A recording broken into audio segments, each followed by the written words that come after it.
and Candice Bradbury. Come on up. And their son Dylan is here tonight also. They are going to share a few words with us and their story. Let's have a hand for them.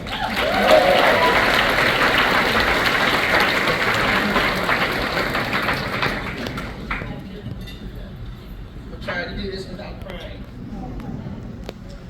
Labor Day of 2023, my athletic 12-year-old woke up with chest pains. And I thought maybe they came from, we went to a party, a pool party the day before. So I thought maybe that's what happened. Maybe that's why his chest is hurting, because he was playing too hard at the pool party. And he kept saying, Mama, it hurt to move, it hurt to breathe. So I said, try using your inhaler. He tried his inhaler, his nose still hurts to breathe.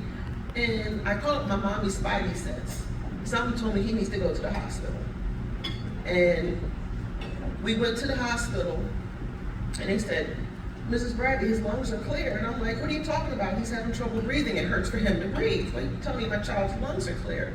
And then they did a chest x-ray. They said he has a mass on his chest. And when they showed me the x-ray, you could barely see the outline of his lungs. And I'm looking at it like, what is this in my son's chest?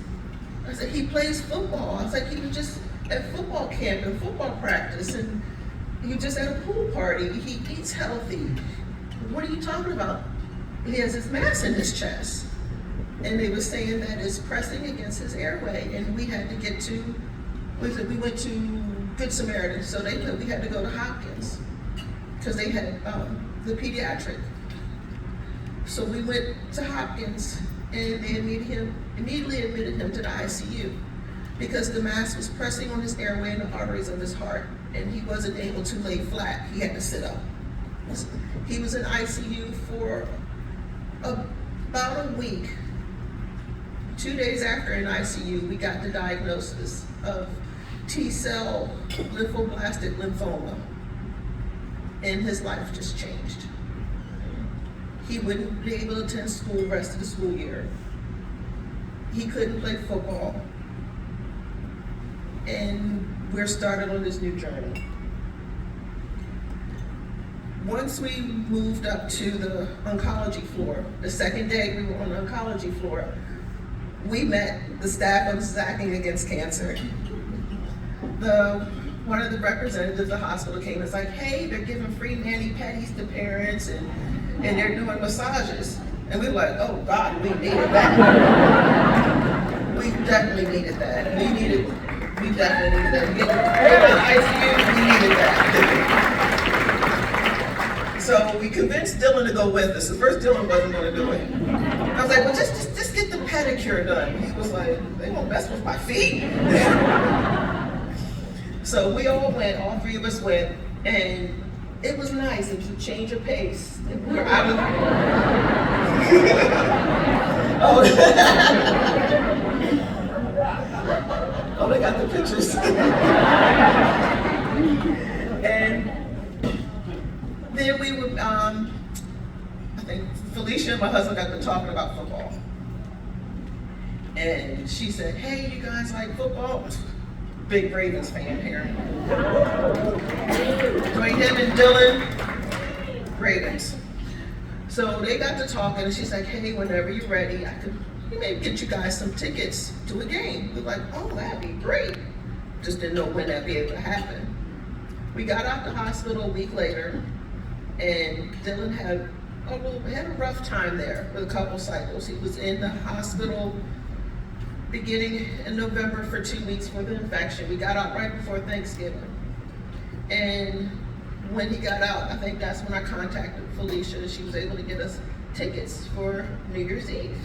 We were like, oh great, we get to New Year's Eve, our family get to go to the Ravens game. And he was doing okay, but then he started running a fever. And we ended up spending Christmas in the hospital. And I was like, well, I'm hoping he gets better and we'll be able to go to the Ravens game. he was like, I'm going to the Ravens game. He was gonna bust out that hospital. He was gonna go to the Ravens game. Well, we got out the hospital day after Christmas, and he attended the Ravens game, and he had a ball. He had so much fun eating and watching the game. He wasn't feeling too well the beginning half of the game. He actually slept the first half of the game. And when he woke up, he was feeling great and had a lot of fun.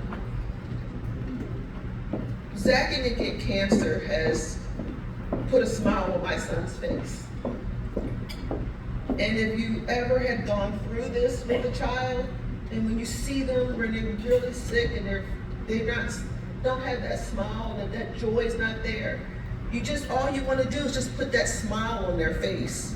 And this is what ZACF Against Cancer does. It just puts that smile on his face. When he got that pedicure done, he just kept looking at his toes. I said, don't your feet feel good? He's just like, no. And then with the game, and then Felicia had saw that Dylan was going in. He had several inpatient treatments, and she knew he didn't like hospital food. So she gave us some gift cards to some of his favorite places, like he loves Five Guys French fries. I've been to Five Guys several times to get his boy some French fries. But so she sent us gift cards to get him his favorite food. And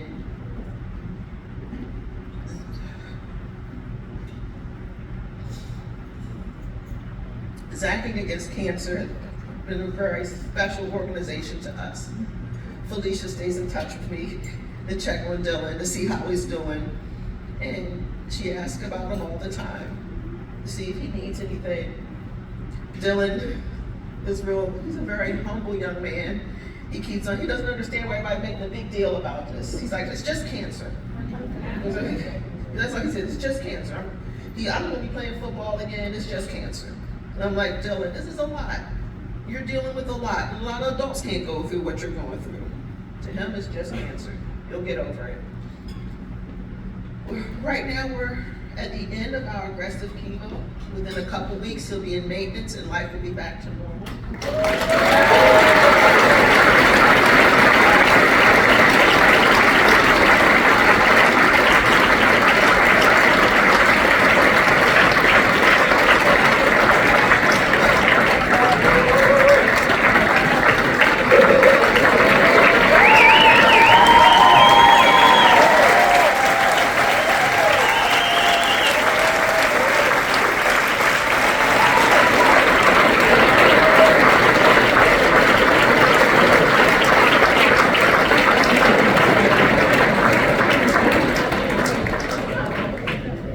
Thank y'all so much. He's not feeling his best. We just had chemo treatments this week, so he's really, really tired. But he was determined to be here. He wanted to be here.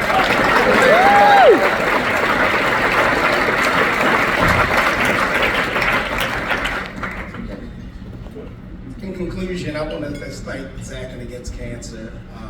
It's not easy as a man to be powerless to help your child, to help your wife, because my wife is a breast cancer survivor.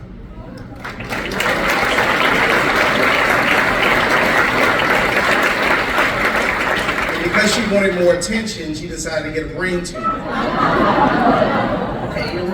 And she survived that.